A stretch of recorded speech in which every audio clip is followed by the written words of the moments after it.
사도행전 13장 21절부터 23절까지입니다. 그 후에 그들이 왕을 구하거늘 하나님이 베냐민 지파 사람 기스의 아들 사울을 40년간 주셨다가 패하시고 다윗을 왕으로 세우시고 증언하여 이르시되 내가 이새의 아들 다윗을 만나니 내 마음에 맞는 사람이라 내 뜻을 다 이루리라 하시더니 하나님이 약속하신 대로 이 사람의 후손에서 이스라엘을 위하여 구주를 세우셨으니 곧 예수라. 아멘. 듣기에 가장 황홀한 말, 아마도 하나님께서 친히 야 아무개야 너는 내 마음에 딱 맞다, 너는 내 마음에 합한 사람이다, 이렇게 말해 주시는 것이 아니겠는가 싶어요. 그런데 오늘 본문 22절에 보면 하나님께서 내가 이새의 아들 다윗을 만나니 내 마음에 맞는 사람이라, 옛날 성경에는 합한 사람이라, 내 뜻을 다 이루리라. 할렐루야. 다윗이 바로 그런 말 들었어요. 어떻게 하면 이렇게 말을 들을 수 있을까? 여기 지금 내가 만나니 휴론, 이거는 발견했다는 뜻이에요. 그러니까 이 사람이 귀한 보물을 발견한 것처럼 하나님께서 쭉 보다가 다윗 발견한 거죠. 귀한 보물, 내 마음에 딱 맞는 보물을 내가 발견했다. 하나님 막 기뻐하시는 겁니다. 근데 인간 사무엘의 눈에는, 사무엘이 상당히 영적이고 상당히 제사장이요 사사요 뭐 대단한 선지자였지만은 사무엘의 눈에는 이게 안 보였어요. 하나님은 왜 보지 않고 중심 보지 않습니까? 사무엘이 이새의 집에 가서 아들들 쫙 보니까 장자 엘리압 보자마자 야, 이 친구구나. 하나님께서 아니다. 그러니까 무슨 말이냐 하면 사람 눈에 잘 안 띕니다. 사람의 판단하고 좀 다를 수 있어요. 사람이 칭찬한다고 다 좋은 게 아니에요. 하나님의 눈에 들어야 돼요. 하나님의 마음에 합해야 됩니다. 예. 예수님 나사렛 출신 아닙니까? 공부 안 했어요. 그래서 당시에 서기관 바리새인들 사회 지도자들이 예수님을 우습게 봤어요. 왜? 스펙이 별거 아니니까. 하나님이 볼 때는 저는 사랑하는 내 아들이요 내게 기뻐하는 자라, 예수님에 대해서 명확하게 선언해 주시지 않습니까? 오늘 본문을 보면 지금 하나님께서 당신의 경륜을 위해서 사울이라고 하는 사람을 역사 속에 불러가 쓰시다가 요거 가만히 보니까 영 말도 안 듣고 속에 딴 생각 있고 그래서 패해버렸어요. 그리고 마음에 딱 맞는 다윗을 불러 쓰시는 거죠. 왜 다윗입니까? 왜 다윗입니까? 목동인데, 막내 아들인데, 볼품 없는데, 키도 조그만하고 얼굴이 볼고작작하고, 왜 다윗입니까? 성경은 뭐라 그러냐면 내 마음에 딱 맞는 친구다.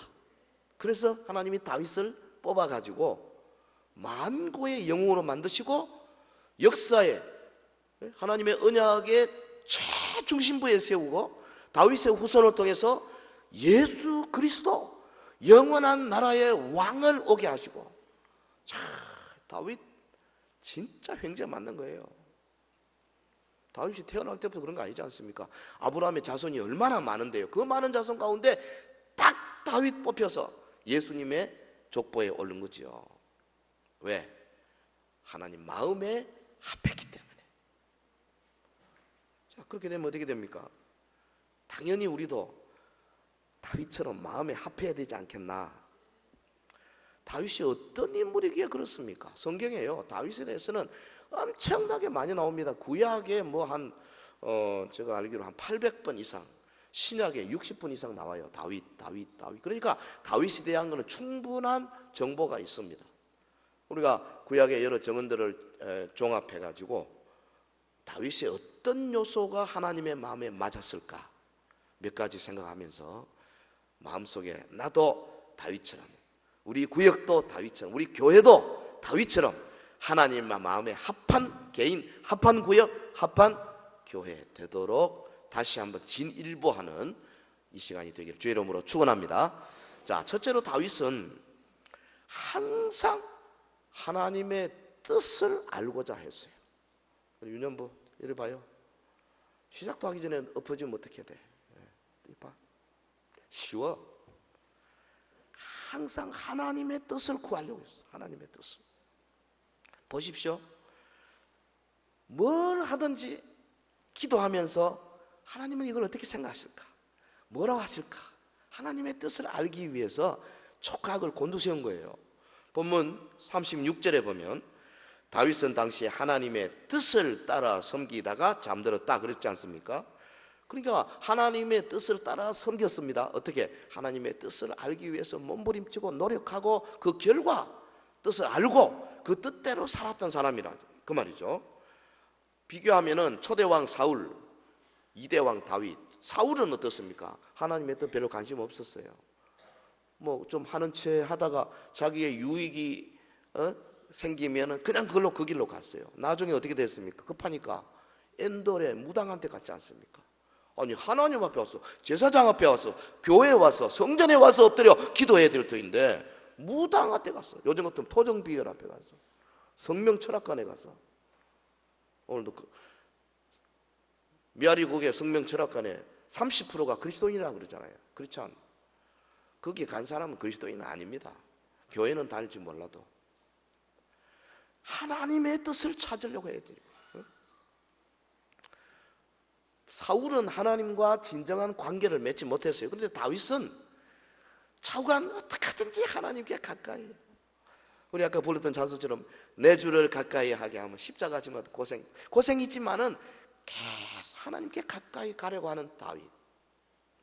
그 다윗의 열정을 보면은 하나님과 개인적인 관계를 갖기 위해서 정말 열심히 했어요. 그는 자기 방식대로 어떤 것도 하기를 원하지 않았습니다. 하나님이 이래라 그러면 아멘 이렇게 따라갑니다. 예? 그러니까 다윗은 하나님이 택하신 진정한 왕이었어요. 그리고 장차 오실 메시아의 예표가 된 것입니다. 다윗의 모습 보세요. 시편 143편 10절에 주는 나의 하나님이니 나를 가르쳐 주의 뜻을 행하게 하소서. 주여 나를 좀 가르쳐서 주님의 뜻을 행하게 하옵소서. 이게 기도 제목이었어요. 사울은 40년간 통치하면서 군대를 모아가지고 블레셋과 여러 번 전쟁했잖아요. 하나님의 뜻을 구하지 않았어요. 제 마음대로 했어요. 그래서 결국 블레셋 이기지 못하고 오히려 블레셋에게서 졌어요. 죽었어요.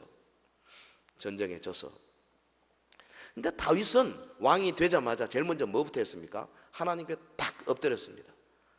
주님, 사무엘하 5장 19절에 제가 블레셋을 공격하기를 원하시나이까? 기다렸습니다. 하나님이 가라, 공격하라. 아멘. 그러고 일어나서 군대를 모아서 공격하는데, 그러니까 하나님께서 기쁘니까, 마음이 합하니까 너 그냥 공격하지 말고 블레셋 군대가 어느 골짜기로 이리 올 것이다. 너는 어디에 매복을 해라. 작전 지시까지 하나님이 해주셨어요. 그래서 40년간 사울이 싸워서 오히려 블레셋에 망했는데 다윗은 딱 3번 공격해가지고 블레셋을 와해시켜버렸어요. 하나님께서 하시는 겁니다. 할렐루야. 블레셋은 철기를 가지고 있었어요. 칼창. 이스라엘은 철기가 없었잖아요. 대나무 죽창 가지고 싸웠어요. 그래도 이겼어요. 여러분 환경 탓하지 마세요. 조건 탓하지 마세요. 하나님이 함께 하시면 능히 이길 줄로 믿습니다. 아이고 나는 뭐 배운 게 없어서 가방끈이 짧아서 걱정하지 마세요. 하나님이 세우시면 얼마든지 할 수 있어요. 지난주 이야기했지만 디엘 무디 같은 사람 보세요. 초등학교도 안 나왔어요. 그가 쓴 글 보면 개발 세발 삐뚤삐뚤 문법도 안 맞고 그런데 말할 때 하나님이 성령으로 역사하시니까 수만 수천만 수십만 명이 주님 앞으로 돌아오지 않습니까? 우리의 모습 그런데 어떻습니까? 하나님의 뜻을 깨닫기 위해서 우리 얼마나 열심히 하세요? 우리 학생들 시험 치기 전에 기도해요 안 해요?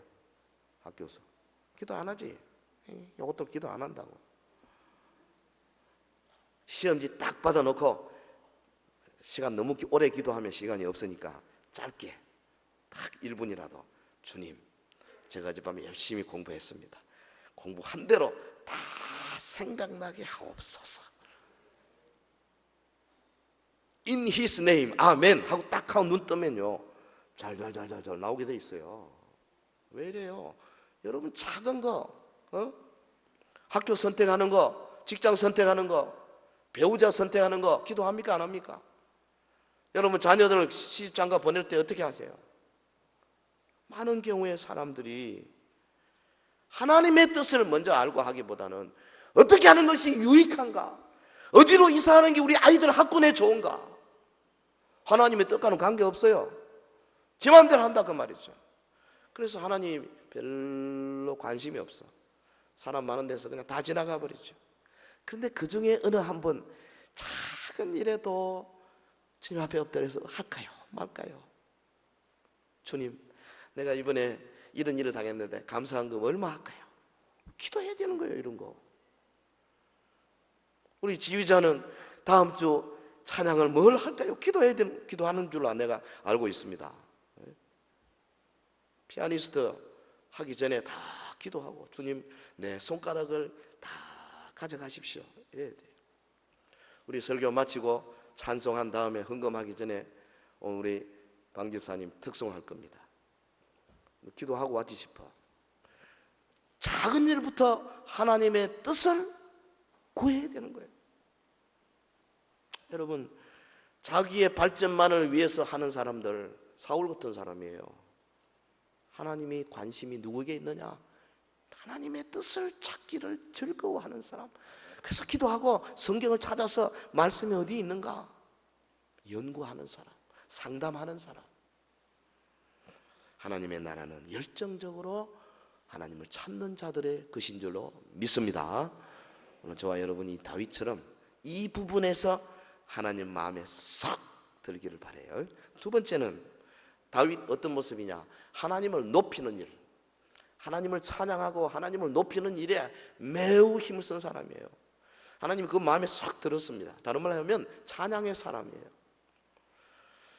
시편 119편 164절에 주의 의로운 규례들로 말미암아 내가, 같이 합시다, 내가 하루, 소리가 너무 작네, 한 번 더, 내가 하루 7번씩 줄어서 7번씩. 쉽지 않습니다. 여러분, 7번. 제가 15번 기도해 보려고 하면 시도해 봤는데, 와, 정말 죽겠더라고요. 한 2, 3일 해보니까 죽겠어요. 도저히 못하겠어요. 말이 쉽지.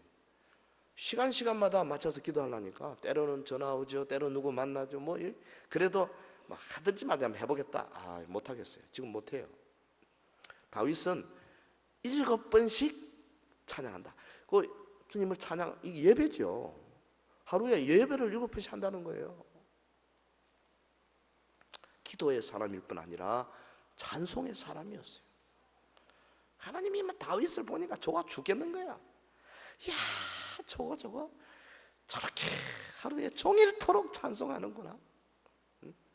여러분, 그가 후일 왕이 되어가지고 하나님의 언약궤를, 저 오벳 에돔에 있던 언약궤를 다윗성으로 예루살렘으로 올라오는데, 언약궤가 오는 그 길에 다윗이 너무 기뻐가지고 막 우통 열어젖히고 막 춤을 추고 그랬잖아요. 사무엘하 6장 14절에 다윗이 여호와 앞에서 힘을 다하여 춤을 추는데 그때에 다윗이 배 에봇을 입었더라. 왕의 채통이고 뭐가 없어. 기쁘니까요. 찬양하고 하나님 높이는데 최고의 열정을 다한 사람.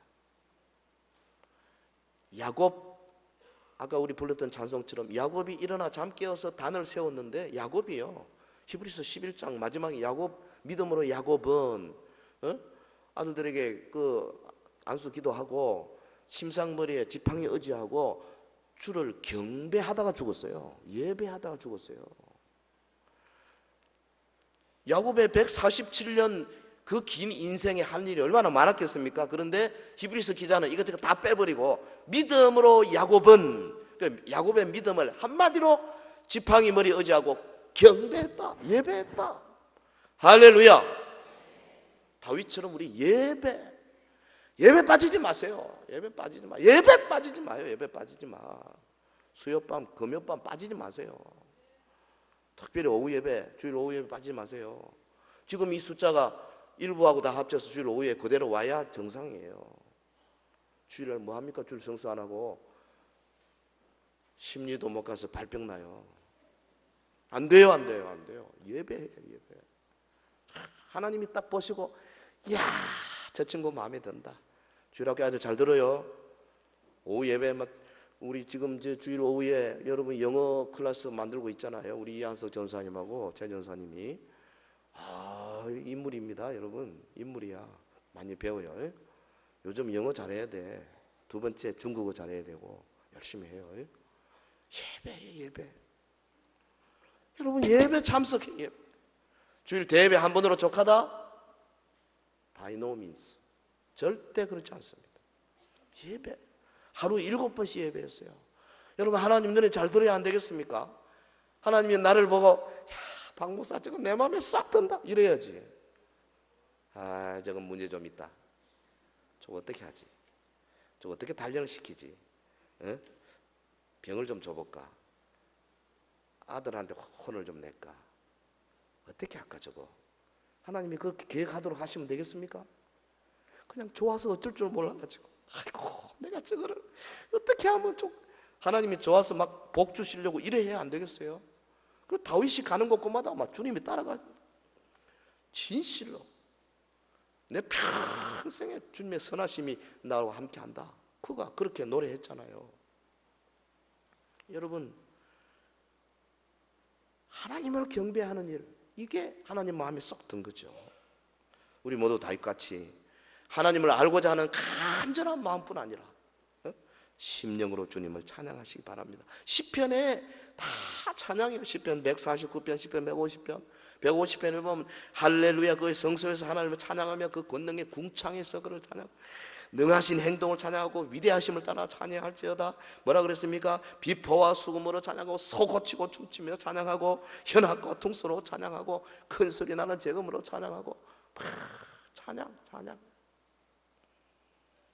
우리 교회는 정말 찬양에 막 미친 사람들이 많이 모였으면 좋겠어요. 주일 오후 예배 좀 일찍 오셔서 한 30분 좀 찬양 좀 합시다. 이 앞에 요 저의 팀들이 나보고 그러더라고.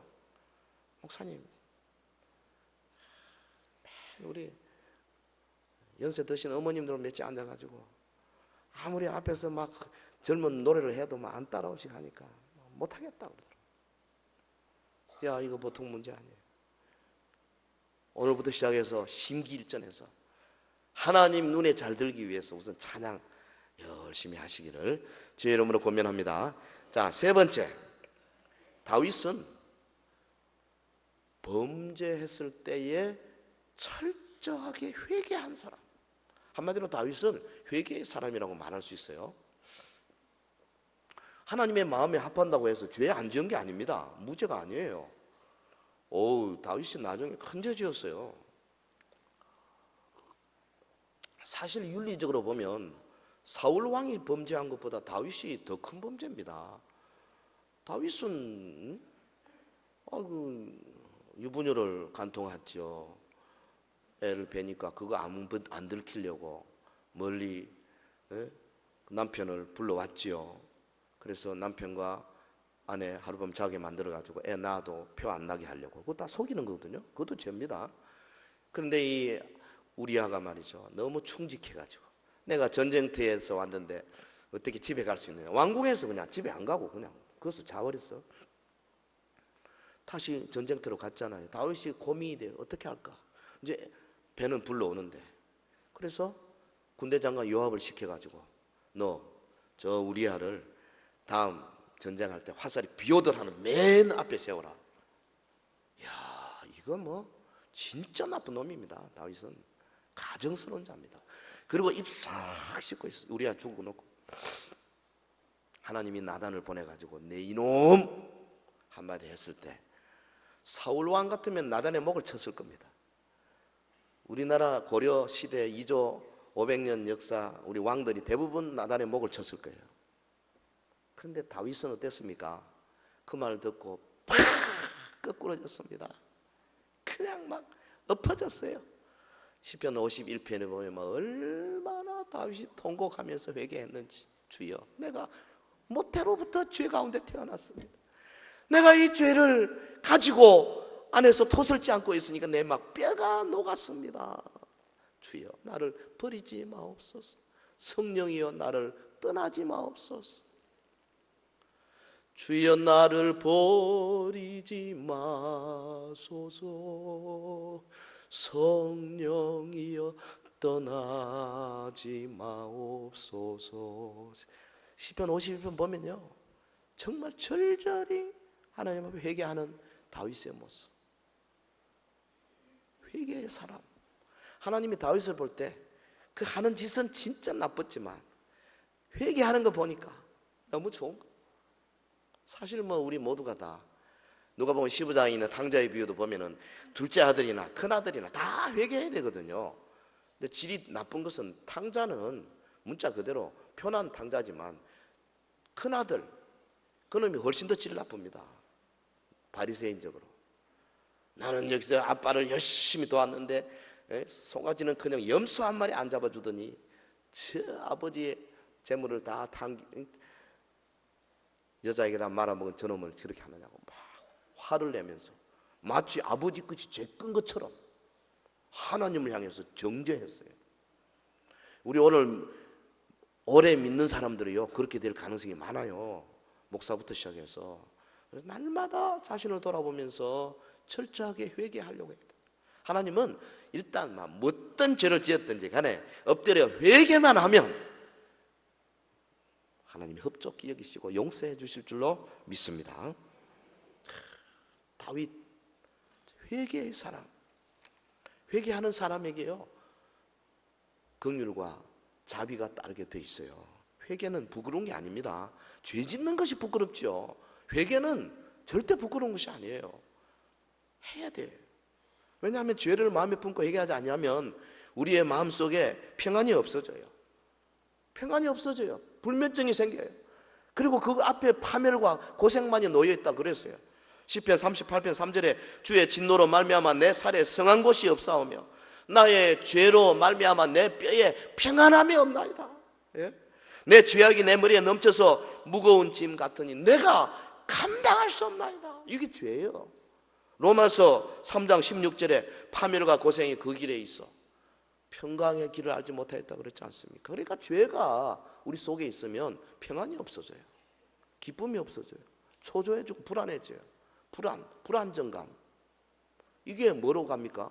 분노로 갑니다. 불안정감이 뭐로 갑니까? 무식 속에 들어가가지고 우리가 이건 분노케 만들고 결국은 우울증으로 갑니다. 결국은 인간 망치는 거예요. 절대 죄를 품고 있으면 안 됩니다. 우리 주님께서는 우리가 예수 그리스도의 십자가 보혈 앞에 나와서 회개할 때에 죄를 어떻게 해주신다 그랬습니까? 히브리서 10장 17절에 그 죄를 다시 기억지도 아니하신다. 할렐루야. 이사야 43장 25절에 그 죄를 흔적도 없이 도말시켜 주신다. 할렐루야. 시편 103편 12절에 우리의 죄가를 우리에게서 멀리 옮겨주신다. 주님, 태평양 바다에 빠뜨려가지고 다시는 떠오르지 못하도록 수천 메타 밑에 그냥 완전히 영원히 이별되도록 안 그러면 우주 공간에 날려버린다 이 말이죠. 네? 사도행전 22장 16절에 우리가 회개할 때 주님은 맑게 씻겨주신다. 성도 여러분, 성경은 죄인이 회개할 때 하나님이 베풀어 주시는 축복을 거듭 강조하고 있어요. 회개하세요. 두 가지 죄. 하나님이 하지 말라 한 것을 한 죄. 하지 말라 한 거 많잖아요. 그렇죠? 우상 숭배하지 마라. 하나님 하나님 이름을 망령되이 이끌지 말라. 살인하지 말라, 간음하지 말라, 도둑질하지 말라, 이웃을 헤아리고 거짓 증거하지 말라, 말라 많잖아요. 그리고 하라 한 거 안 한 거 그것도 죄예요. 부모를 공경하라. 사실 성경에 보면 하지 말라 하라 중에 하라보다 하지 말라가 훨씬 많습니다. 왜냐하면 우리로 하여금 쉽게 하기 위해서. 하지 말라면 안 하면 돼요. 쉬워요. 근데 안 하면 되는데 꾸역꾸역 한다고요. 그래서 하지 말라 한 것을 하는 죄, 또 하라 한 것을 안 하는 죄, 이 두 걸 회개해야 돼. 기도하라, 전도하라, 봉사하라, 이웃을 사랑하라, 안 한 죄. 진심으로 회개할 때 하나님께서 우리에게 평안을 주시고 긍휼을 주시고, 그 다음 나오는 게 뭡니까? 내 마음이 아파다. 저 친구 내 마음이 쏙 든다. 내가 저를 위해서 어떻게 해줄꼬. 내가 아브라함을 앞에 놓고 아브라함에게 내가 하고자 하는 것을 어떻게 숨기겠느냐? 왜? 아브라함이 하나님 마음에 드니까 그런 거 아니겠어요? 다윗의 모범을 따라서 하나님 앞에서 자신의 죄를 솔직히 털어내놓고 회개하는 상한 심령, 통회하는 마음, 여러분 놓치지 마시고 매일같이 십자가 앞에서 회개하는 주의 백성들이 되기를 주의 이름으로 축원합니다. 자, 하나 더 합시다. 다윗이 어떤 면에서 정말로 하나님 마음에 들었느냐? 성전 건축을 위해서 전심으로 다윗이 준비했어요. 하나님의 성전을 건축해야 되겠다. 왜냐하면 언약궤가 자기는 왕궁에 있는데 하나님의 언약궤, 하나님의 법궤가 저 천막 속에 있던 게 말이 되냐? 그 건물을 지어서 하나님의 언약궤 비 안 맞게 해야 되겠다. 다른 말로 하면 하나님께서 이스라엘 백성 안에 임재하시는 그 표적으로 성전을 지어서 온 이스라엘 백성이 성전 중심으로 생활하도록 해야 되겠다. 자기 백성을 끔찍이 사랑하고 주님을 사랑한 사람이죠. 성전 건축을 전심으로 원한 사람이에요. 성경에 보면 성전 지을 마음을 최초로, 인류 역사의 최초로 가진 사람이 다윗이에요. 근데 다윗이 이스라엘 통일 왕국 만들기 위해 싸움을 많이 했지 않습니까? 피가 많이 흘렸어요. 손에 피가 많이 묻어. 하나님 보시기에는 성전은 평화의 집인데 평화의 집 짓는데 좀 부적합해. 그래서 너 안 되겠다. 내가 너 아들 중에 골라서 이 성전 짓게 해주겠다. 그 말 딱 듣고 다윗이 그날부터 시작해서 자기는 성전을 못 짓지만 내 아들이 하나님의 집을 짓는데 쉽게 짓도록 하기 위해서 최선을 다하여서 준비했습니다. 여러분, 다윗이요, 그 아들 솔로몬에게 마지막 유언처럼 했던 말이 역대상 22장 14절에 있어요. 한번 볼까요? 우리 같이 합시다. 시작. 내가 환난 중에 여호와의 성전을 위하여 금 10만 달란트와 은 100만 달란트와 놋과 철을 그 무게를 달 수 없을 만큼 심히 많이 준비하였고 너는 더할 것이며, 제목과 돌을 준비했는데 너는 거기다가 더해라. 준비를 얼마나 많이 했느냐 볼까요? 금 10만 달란트, 은 100만 달란트, 녹화철. 녹화철은 무게를 달 수 없을 만큼 너무 많이 해요. 녹화철은 그건 우선 빼놓고 금만 봅시다. 금만. 금 10만 달란트요. 달란트를 요즘 돈으로 환산하면 대개 요즘은 금값이 좀 올랐는데 한 9조 내지 10조 원쯤 됩니다. 9조 원이라 합시다. 9조 원. 너무 커서 감이 안 옵니다. 조가 얼마나 엄청난 조인지. 근데 쉽게 말하면 교회당 건물을, 우리 교회는 좀 크니까 그런데 조금 이제 뭐 중형 교회 한 100억 정도면 지을 수 있거든요. 100억 원 정도의 교회 건물 900채를 지을 수 있는 돈입니다. 다윗이 헌금한 게 금만. 은은 거기에, 은은 100만 달란트니까 은도 만만치 않아요. 금보다 10배 더 많은 양이니까 금만 해도 교회당 100억짜리 900채를 하나거든. 이거는 뭐 상상이 안 됩니다. 상상이. 다른 말로 하면 성전 건축을 하기 위해서 막 온 힘을 쏟은 거예요. 아무리 왕이지만 이 돈이 뭐. 근데 이제 그때 에돔, 암몬, 모압, 블레셋, 뭐 다메섹 할까지 다윗 앞에 다 무릎을 꿇었잖아요. 조공들을 많이 바쳤어요. 그런 거 다 모아가지고, 이야, 참 상상이 안 됩니다. 이걸 오늘로 말하자면 온 마음을 다하여 자기 가진 모든 것을 다하여 교회당을 짓는 일도 되고, 그 다음에 하나님의 사역을 하는 일도 됩니다. 예? 예를 들어서 뭐 소외된 이웃을 돕는 큰 자선 단체를 만든 것도 되고요. 불우한 이웃들을 위해서 뭐 좀 그 아이들 키우는 학교도 되고요.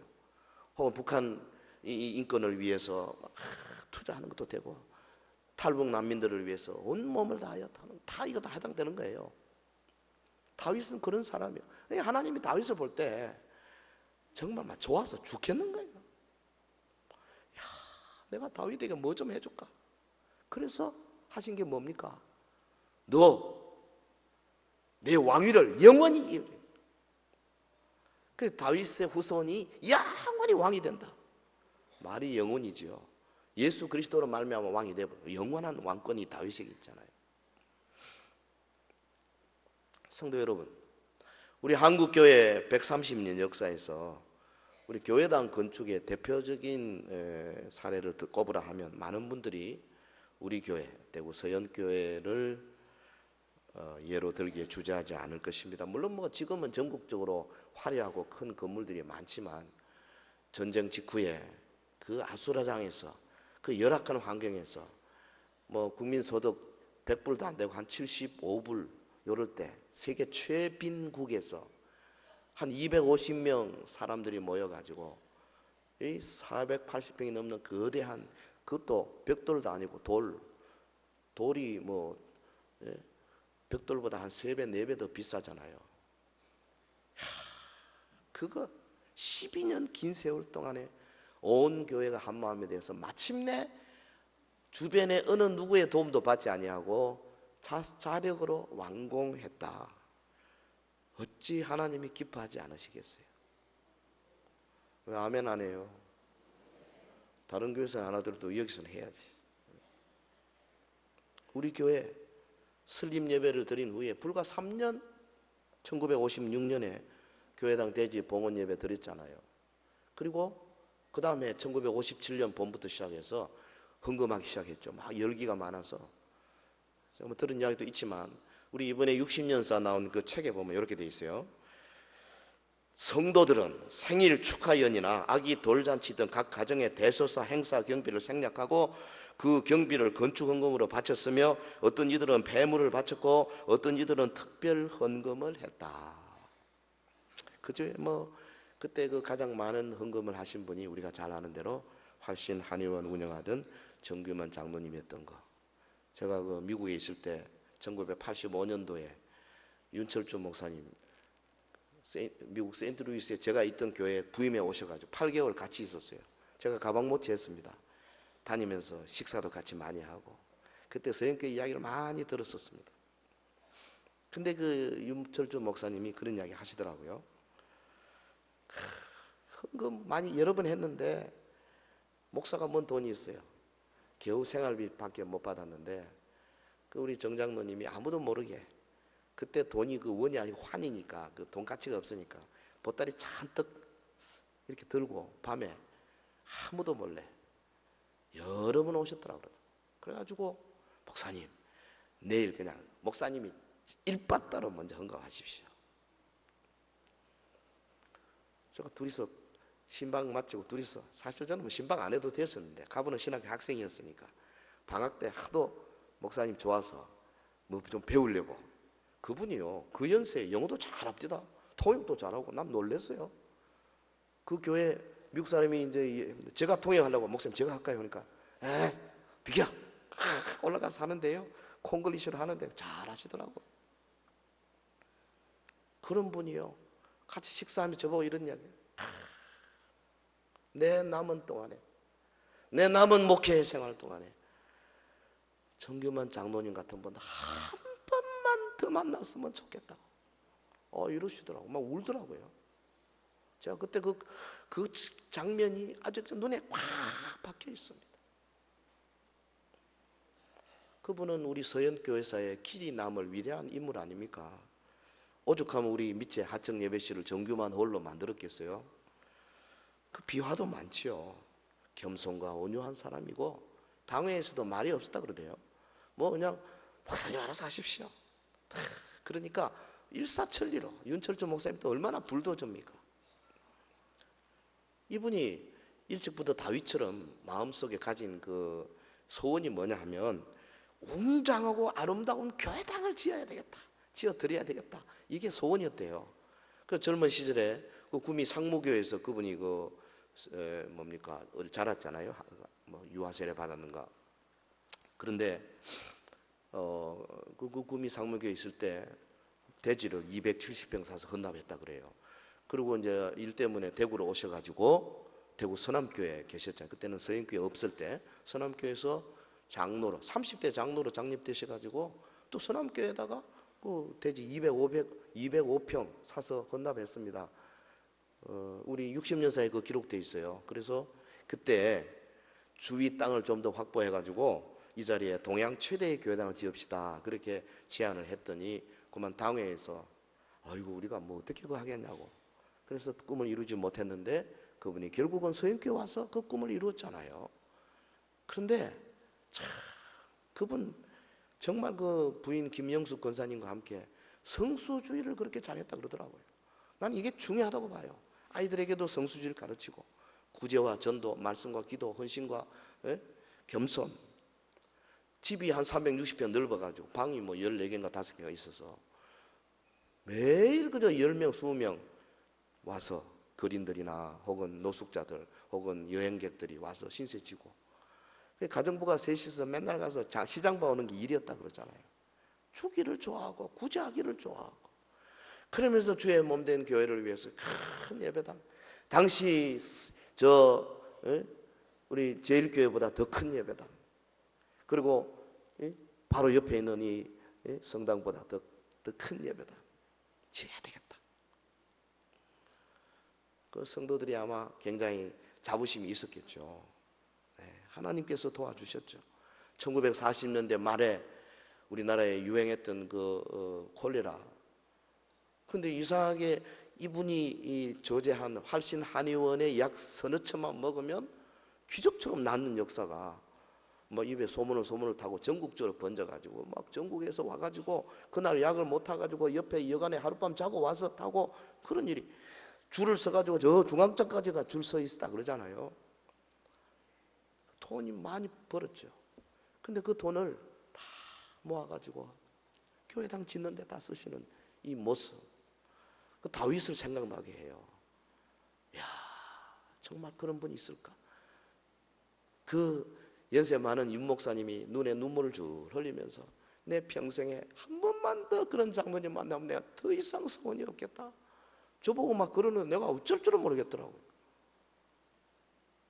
여러분, 불과 250명이 동양 최대 석조 건물을 짓는데 저 전북 익산의 황등면에서 황등석 그 화강암 가지고 여기에다 잔뜩 쌓아놓고 치석 돌망치 소리 두드리는 소리, 요즘 같으면 그거 뭐 당장 못하죠, 주민들이 반대해서. 근데 그때만 해도 얼마나 좋은 시절입니까? 10여 년 동안 돌망치 소리로 그거 듣고 자란 우리 어린 아이들, 그 돌 사이에서 뛰어놀던 아이들이 자라가 지금 우리 요 집사님들 요 계시잖아. 다 떨어지고 몇 번 안 계시겠지만은, 그러나 그분들 입을 통해 가지고 오늘 우리가 알고 있지 않습니까?